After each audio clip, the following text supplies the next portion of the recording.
Monsieur le ministre Bhatti, nous avons oublié une question lors de l'interview. Votre vie est menacée. Par qui et quelle sorte de menaces recevez-vous?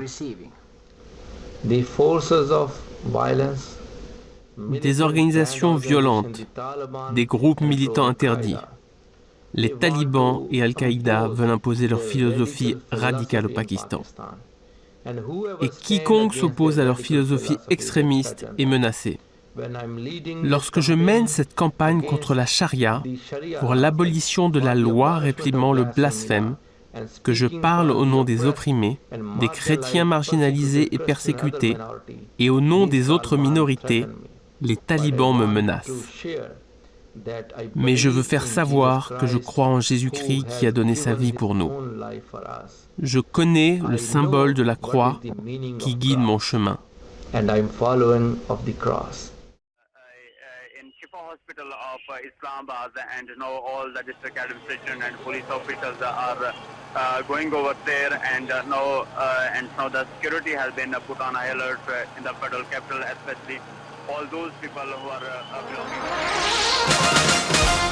La communauté internationale a condamné le meurtre de Shahbaz Bhatti, le seul ministre chrétien dans le gouvernement du Pakistan. C'est le second politicien de premier plan, assassiné pour avoir dénoncé les lois controversées sur le blasphème dans ce pays. The gunman struck as the minister's car was coming down the road. में जहां पर नहीं हो सके हैं, इस बात की अभी सरकारी ज़राए से तस्दीक नहीं हो सकी है, ताहम शहबाज भट्टी की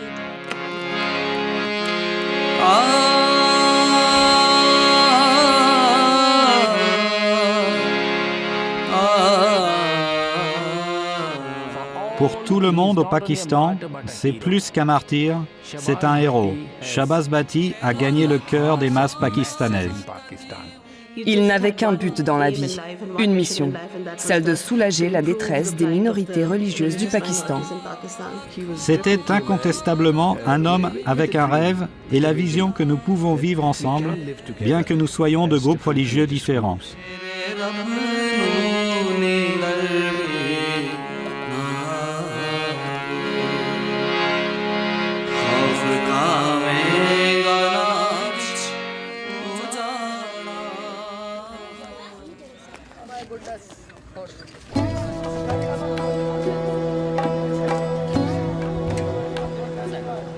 Né en 1968 au Punjabi, à Khushpur, dans un village chrétien, l'un des rares lieux de cette confession sur la carte d'un Pakistan musulman, Shahbaz Bhatti fut le premier chrétien ministre au gouvernement du Pakistan. Il grandit dans une famille catholique aisée et instruite. Son père était professeur.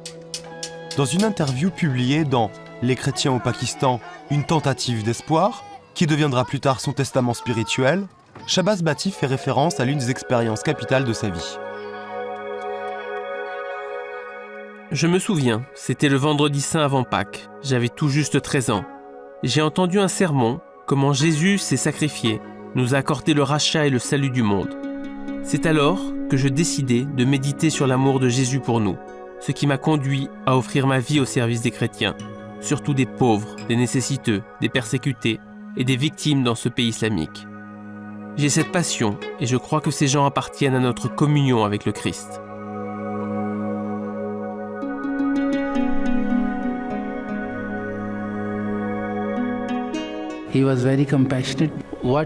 Il était empli de compassion.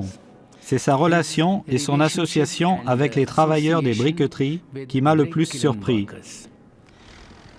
Ils n'étaient pas parents et ils n'étaient même pas amis. Ils se rendaient tout simplement à une briqueterie et commençaient à parler aux gens. Et ils leur demandaient « Combien vous gagnez ? Depuis combien de temps ? Ce travail est-il difficile ?» Ils savaient que c'était un travail très très difficile. « Comment je peux vous aider ?» Et les gens se mettaient à rire car il n'était qu'un jeune garçon.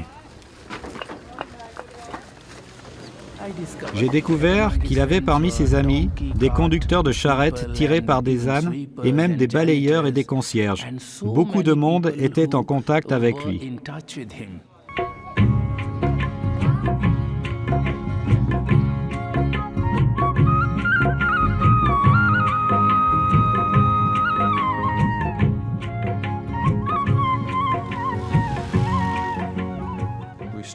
Nous avons étudié dans une école chrétienne, nous avons vécu dans un village chrétien et nous n'avions pas de problème. Mais à l'école publique, où la majorité des écoliers étaient différentes, il fut surpris de faire face à toutes sortes de gens qui lui exprimaient des réserves en disant par exemple qu'il n'était pas autorisé à manger sur la même assiette qu'un chrétien ou avec les mêmes couverts. Cela lui paraissait très étrange. Il était très en colère, disait que ce n'était pas humain, voyez-vous.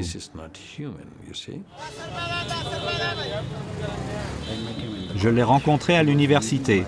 Il était brutalisé par l'Islamic Jamiat et Talaba, une organisation étudiante d'un groupe radical islamique. C'était à l'époque où ils étaient majoritaires dans toutes les universités du Pakistan. Il était frappé car il appartenait à un groupe minoritaire, à une communauté chrétienne. Ce fut le moment où il décida d'élever la voix, car il était pakistanais, il appartenait à cette société. Un jour, en 1986 je crois, ils ont formé un groupe appelé le Front catholique de libération chrétienne. Il vint me voir aussitôt, s'agenouilla et demanda ma bénédiction pour que son groupe soit béni, pour que son travail soit béni. Le nom de l'organisation n'était pas très recherché, mais à ce moment-là, on en parlait partout. La jeunesse avait urgemment besoin de groupes de libération. Il a également peu à peu compris que le front devait être plus étendu. C'est pourquoi il l'a appelé l'Alliance de toutes les minorités pakistanaises. Cela parlait non seulement aux chrétiens, mais aussi à toutes les autres victimes de discrimination dans le pays, les hindous, les bouddhistes et tous les autres.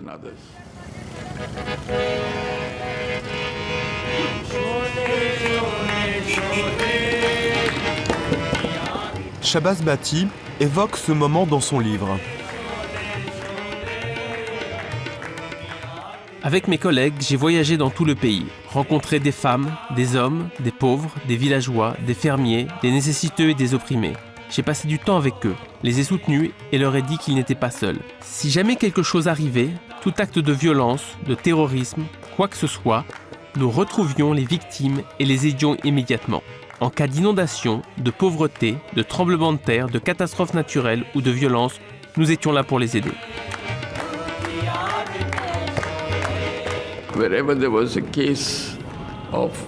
En cas de représailles, de viol, de privation d'eau potable, nous allions là où se trouvaient les victimes. Et il le faisait pleinement. On pouvait voir qu'il avait vraiment de la compassion. La façon qu'il avait de s'asseoir, il a même pratiquement pleuré en certains endroits. On sentait vraiment la compassion qu'il avait pour ces gens.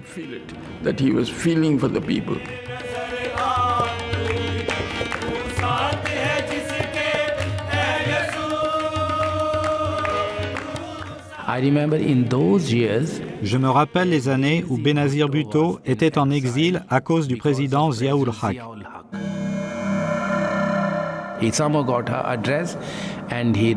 Il parvint à obtenir son adresse et lui a écrit ceci.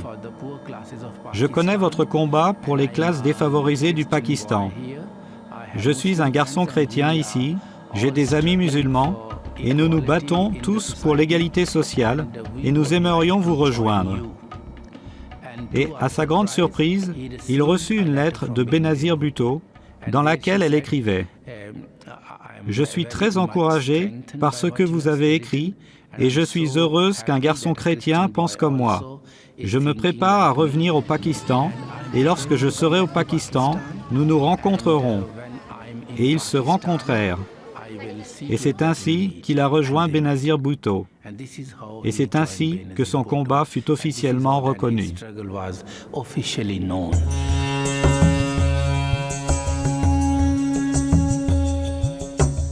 Shahbaz Bhatti croyait dans le même Pakistan que celui imaginé par Muhammad Ali Jinnah, le fondateur du pays, qui voulait une nation fondée sur l'islam et également pluraliste, dans laquelle les gens de toutes les religions pourraient trouver un toit. Le 11 août 1947, il déclara dans son célèbre discours prononcé devant la première Assemblée constituante « Vous êtes libres, libres de fréquenter vos temples, libres d'aller à vos mosquées ou à tout autre lieu de culte dans cet État du Pakistan. Vous pouvez appartenir à toute religion ou caste ou courant spirituel. Cela ne concerne pas les affaires de l'État. Nous commençons par ce principe fondamental. Nous sommes tous citoyens, des citoyens égaux d'un État unique.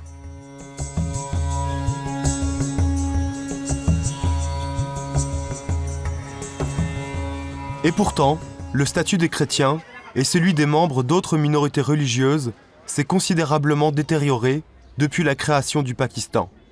Les chrétiens qui, tout comme les musulmans, appartiennent au même groupe ethnique, représentent aujourd'hui 2% d'une société de plus de 180 millions de personnes. Avec la minorité hindoue, ils sont les plus pauvres et majoritairement le groupe le moins bien éduqué. Souvent discriminés dans leur recherche d'un emploi décent, n'importe qui avec un nom chrétien est condamné à l'échec. Et trouver un travail dépend parfois de la décision de se convertir à l'islam.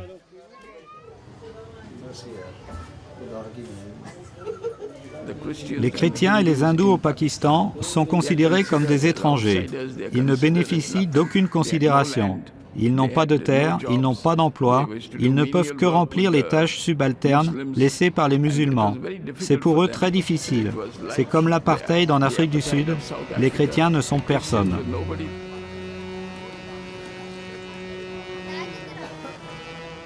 Au cours des années, les protestations de Shahbaz Bhatti conduisirent à l'abolition du système d'électorat séparé et à l'abandon des projets d'inscription de l'appartenance religieuse sur les cartes d'identité.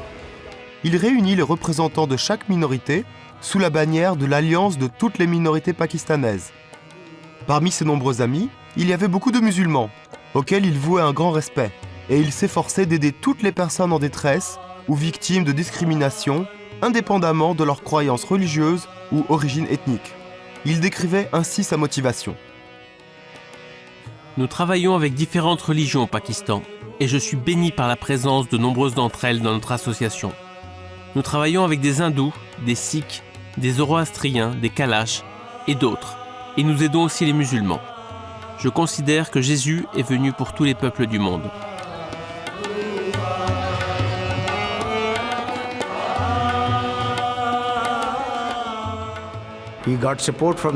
Il obtint du soutien des églises, non seulement de l'église catholique romaine, lui-même étant catholique romain, mais aussi des églises protestantes. L'église du Pakistan le soutenait également. Nous étions amis. Nous étions toujours ensemble lors de toutes les activités qu'il organisait pour la paix, l'harmonie nationale et le dialogue interconfessionnel. Je dois dire qu'il était un leader courageux. Il portait avec lui tous les groupes minoritaires. Avec différentes fonctions au gouvernement, il remplit le quota de 5% donné aux minorités du Pakistan. Il fut le premier à soulever ces questions au Parlement. Il représenta le Pakistan à l'international. Il fut un pont entre le Pakistan et le monde extérieur.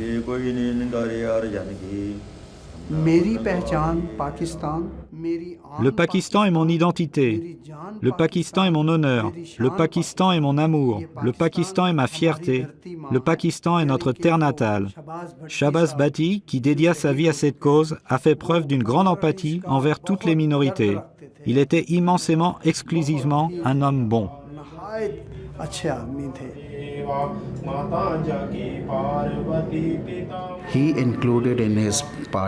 Il a mis parmi les membres de son parti la classe la plus basse de la communauté hindoue, rejetée par les hindous eux-mêmes.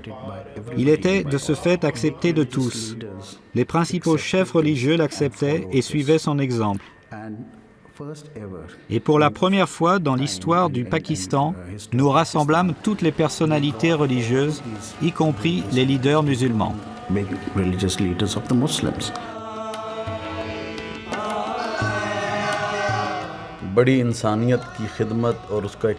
Shahbaz Bhatti était habité d'une grande passion, du besoin primordial de servir son prochain. C'était un homme très bon. Je crois que nous avons énormément besoin d'entente et d'harmonie. Nous avons besoin de ces valeurs pour grandir. Pour que nous tous, croyants de toute religion, puissions tout d'abord respecter les personnalités de toute croyance, respecter tous les livres saints, afin que la tolérance triomphe. La guerre n'est la solution à aucun de nos problèmes.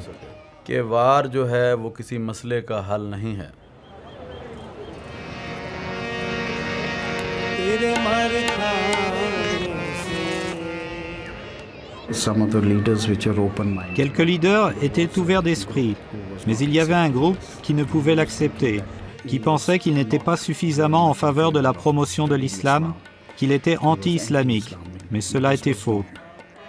Il était la voix des droits des minorités qui voulait travailler contre toutes les lois discriminantes et œuvrer aussi pour faire revenir les groupes religieux déviants dans le courant dominant. Mais cela était inacceptable pour des groupes spécifiques, pour les groupes musulmans radicaux.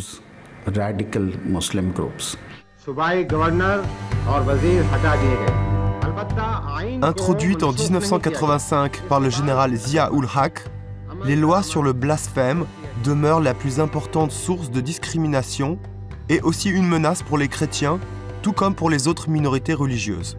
Quiconque blasphème à l'encontre du Coran risque la prison à vie. Quiconque est surpris à blasphémer contre le prophète Mohammed risque la peine de mort. Aucune preuve n'est requise, excepté le témoignage de 2 témoins. La majorité des accusations de blasphème sont dirigées contre des musulmans, mais les conséquences d'une telle accusation contre des chrétiens sont bien plus sérieuses. Parfois, des familles entières, des villages ou des quartiers chrétiens sont forcés de fuir par peur du lynchage par une foule déterminée à rendre justice de ses propres mains. Même si, après de nombreuses années, la Cour suprême juge une personne innocente, elle n'a aucune chance de revenir à sa vie passée.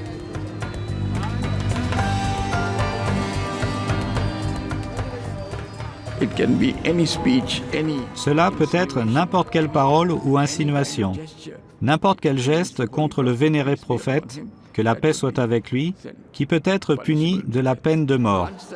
Lorsque la loi est entrée en vigueur, les procès ont commencé. Cette loi était vraiment ingénieuse, les gens souhaitaient l'utiliser pour pratiquer des discriminations. Une atmosphère très violente s'ensuivit et la violence nourrit la violence.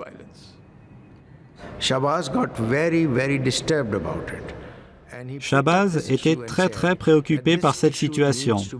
Il s'appropria ce problème et annonça que ce sujet devait être débattu. Cette loi devait être réexaminée car cette loi n'apportait pas l'harmonie, la paix et la justice, mais créait plutôt des malentendus. Cela n'est pas bon pour notre relation et cela ne donne pas aux autres communautés ni au reste du monde une image positive de l'islam. Personne n'a jamais remis en cause les lois sur le blasphème. Nous avons toujours parlé de l'emploi injuste des lois sur le blasphème. C'est exactement ce pourquoi Shabazz Bhatti se battait qui a finalement conduit à son assassinat.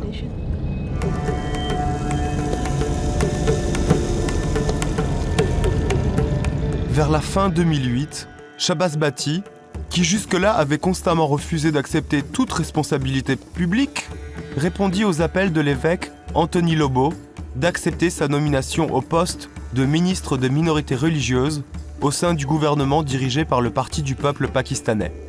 De ce fait, il devint le premier chrétien à exercer une fonction publique au gouvernement fédéral pakistanais. Très vite, il parvint à introduire une loi garantissant pour les minorités un quota de 5% des emplois publics, y compris au Parlement. Il réussit également à inaugurer un jour national des minorités le 11 août, date anniversaire du célèbre discours de Mohammad Ali Jinnah. Shabazz Bhatti s'engagea de tout son cœur dans l'affaire impliquant Asia Bibi, une chrétienne, mère de 5 enfants, accusée de blasphème et par conséquent condamnée à mort.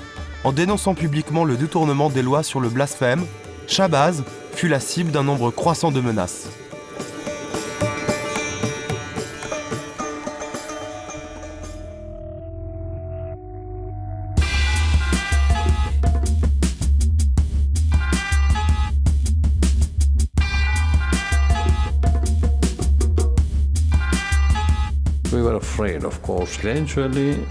Évidemment, nous avions peur.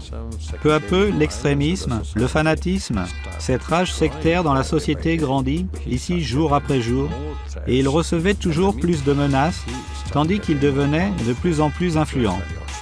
Il était très franc au Parlement. Il parlait sans aucune hésitation, sans aucune peur.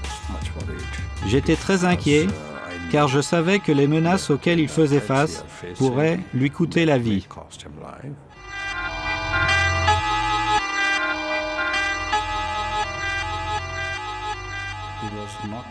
Il n'était pas démoralisé du fait de cette pression. Il gardait son calme. Il a reçu des menaces tout au long de sa vie. Je crois qu'il était menacé. Et oui. Pardon. Malheureusement, je suis tellement désolé.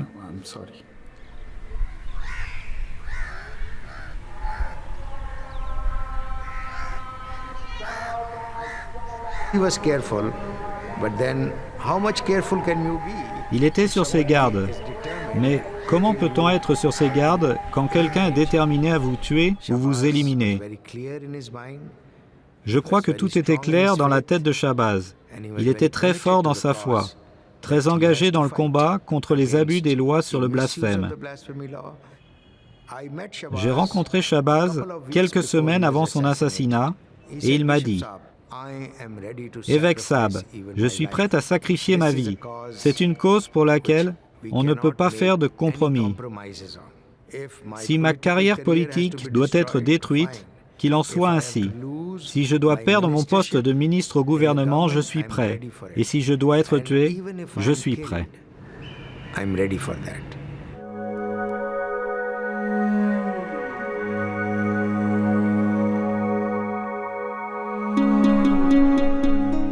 Ce n'est pas seulement l'évêque Samuel Azaria qui affirmait que la source de la force de Bati était sa foi profonde, qu'il n'avait d'ailleurs jamais dissimulée.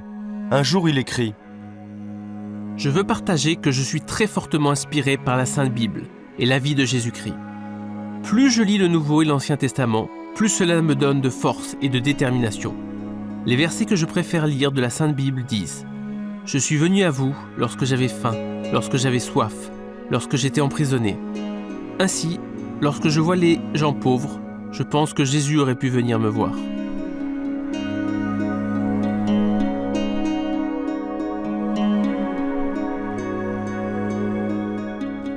Il avait une Bible dans sa chambre, je le sais. Il avait souvent un chapelet dans sa poche, mais aussi une Bible sous son oreiller, je le sais. Il venait parfois me voir pour le sacrement de confession. Il se rendait à la messe dominicale et était attaché à la prière personnelle.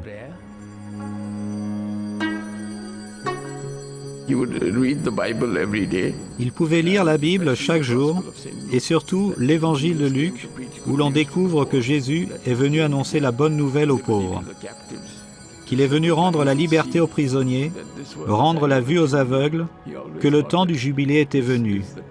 Il croyait toujours que le temps était venu pour la libération du Pakistan. Si les chrétiens y jouaient un rôle plus important, le pays tout entier vivrait un nouveau rêve, un Pakistan plus libre et plus éclairé.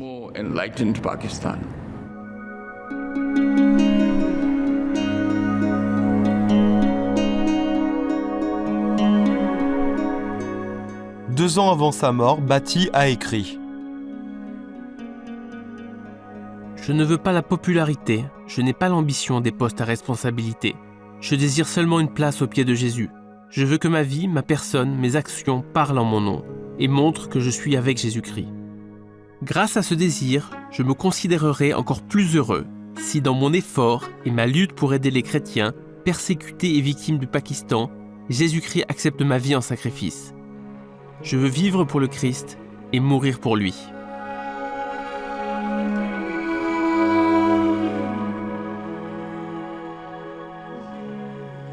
Quelques jours avant son assassinat, mon père lui dit qu'il devrait renforcer sa sécurité. Alors il a souri et a dit « Vous savez, Jésus est là pour prendre soin de moi. Et si je dois y aller, alors je partirai. Si mon nom est écrit sur une balle d'arme à feu, elle me prendra. » Finalement, 27 balles l'auront enlevé.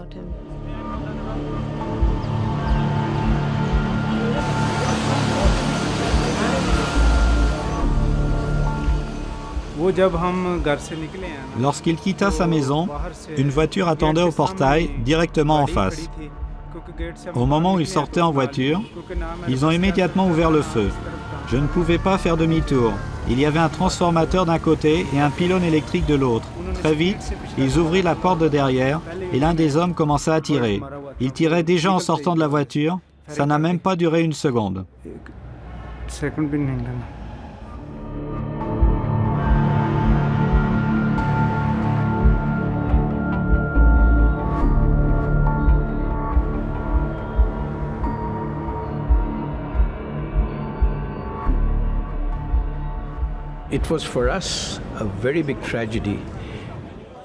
Ce fut pour nous une immense tragédie, cette façon de le perdre.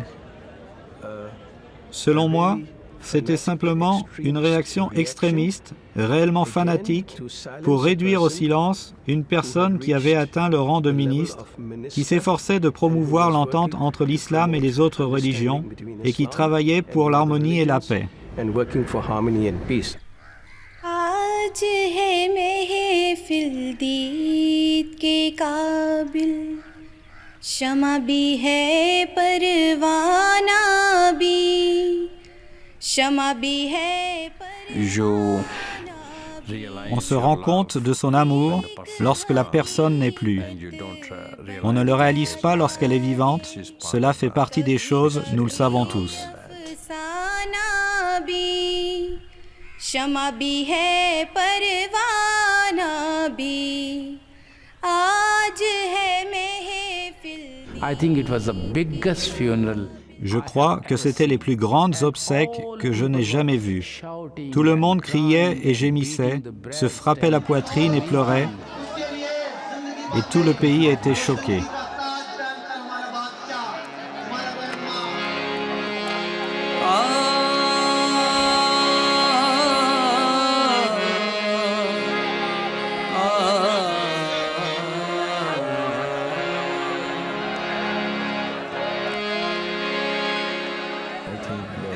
Je crois que les martyrs vivent toujours et que son âme est ici.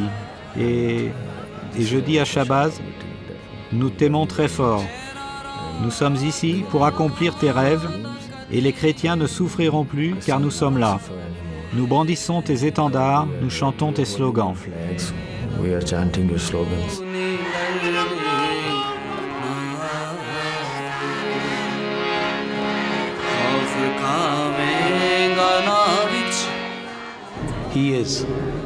Il est pour nous un saint. C'est un martyr. Il a toujours cru en Jésus et en son salut. Il croyait en la crucifixion.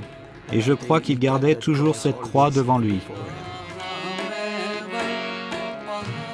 Il a donné sa vie pour le Christ et pour les gens d'ici, de son pays.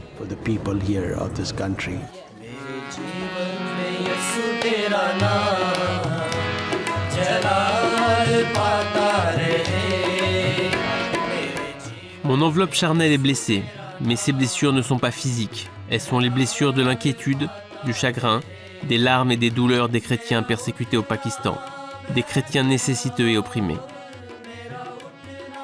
Nous ne sommes qu'une famille avec des gens en détresse.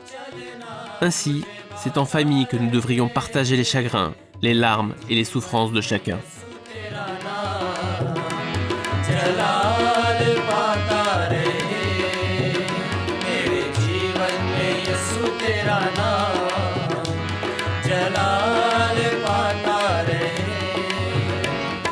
मिसाल है तू मैं मिसाल